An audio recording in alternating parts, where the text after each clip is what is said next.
এটা তো শীতকাল চলছে নাকি? শীতকাল সম্পর্কে দুটো কথা বলে দিয়ে আপনার উপকার হবে ইনশাল্লাহ, আমাদের উপকার হবে ইনশাল্লাহ। একটা হাদিসে আসছে যে শীতকালটা হচ্ছে মুমিনদের জন্য গনিমত। মুমিনদের জন্য কি গনিমত? মানে হচ্ছে একটা সম্পদ, যে সম্পদটা যুদ্ধ করে লব্ধ করতে হয়, কিন্তু এখানে কোনো যুদ্ধের প্রয়োজনই হচ্ছে না। গনিমত, উপহার। কিরকম? শীতকালে রাতটা হয় লম্বা। রাত কি হয়? লম্বা হয় না? এতে করে সারা রাত আপনি অনেক ইবাদত করতে পারবেন। আর দিনটা হয় ছোট। দিনটা ছোট হয় না? এতে করে আপনি দিনের বেলা সওম বা রোজা রাখতে পারবেন। শীতকাল আসলেই সাহাবীরা বলতেন আহলান সাহলান। শীতকালকে বলতেন আহলান সাহলান। শীতকাল তুমি এসেছো, আলহামদুলিল্লাহ। এখন রাত্রেবেলা হে কোরআনওয়ালারা তোমরা উঠে যাও এবং কোরআন তেলাওয়াত করতে থাকো, এবং দিনের বেলা তোমরা সওম পালন করতে থাকো, আলহামদুলিল্লাহ।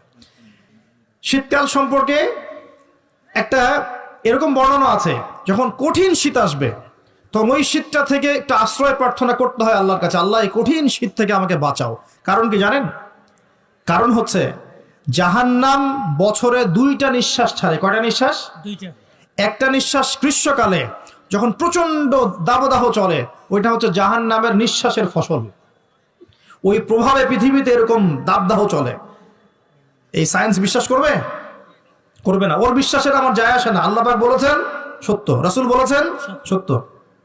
আরেকটা হচ্ছে শীতকালে যখন প্রচন্ড ঠান্ডা, তখন শীতকালে জাহান্নামের এমন একটা জায়গা আছে যেটা কিন্তু শীতল জায়গা। জাহান্নামের পুরো জায়গাটাই কিন্তু আগুন নয়, এমনও জায়গা আছে যেটা কি খুব শীতল। ওই শীতল অংশ শ্বাস ছাড়লে এই যে পৃথিবীতে এই শীতের একটা প্রভাব চলে আসে, প্রচন্ড ঠান্ডার শৈত্যপ্রবাহ চলে আসে।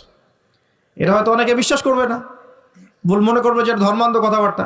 হাদিসে আছে নবী সাল্লাল্লাহু আলাইহি ওয়াসাল্লাম বলেছেন, কে সত্যবাদী? এই পুরো সভ্যতা না রাসূল সাল্লাল্লাহু আলাইহি ওয়াসাল্লাম? এই বিশ্বের সমস্ত মানুষ সত্যবাদী বেশি না আল্লাহ রাসূল বেশি সত্যবাদী? বাস, আর কোনো দরকার আছে কথা? শীতকালটা কাজে লাগাই। এই শীতকালে আমি একটা আমল বলে দিই প্রিয় ভাইরা। শীতকালে নবী সাল্লাল্লাহু আলাইহি ওয়াসাল্লাম এই যে তাহাজ্জুদ পড়তে উৎসাহিত করেছেন, সওম রাখতে উৎসাহিত করেছেন, এবং সাহাবীরা কোরআন তেলাওয়াত করতে উৎসাহিত করেছেন। একটা হাদিসে আছে তিনটা কাজ মানুষের গোনার একটা বড় বড় অংশকে মিটিয়ে দিবে। 1 নম্বর কাজ হচ্ছে সংকটকালীন অবস্থায় দান। মানে আপনার দান করার এখন সামর্থ্য খুব কম, টাকা পয়সার টানা হেঁচড়া আছে, এখন আপনি দান করছেন, এই দানের বিনিময়ে আল্লাহ পাক গুনাহ আপনার মাফ করে দিবেন ইনশাআল্লাহ।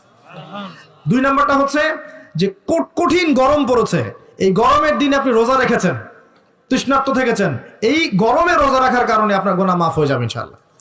আরেকটা কাজ হচ্ছে প্রচন্ড শীতকাল, এই যে এখন শীতকাল পড়ছে, এই শীতকালে আপনি ঠান্ডা পানিতে ওযু করছেন কষ্ট করে, এই ওযুর বদৌলতে আপনার গুনাহগুলো মাফ হয়ে যাবে ইনশাআল্লাহ। এই 3টা কাজ শীতকালে পাওয়া যাচ্ছে না?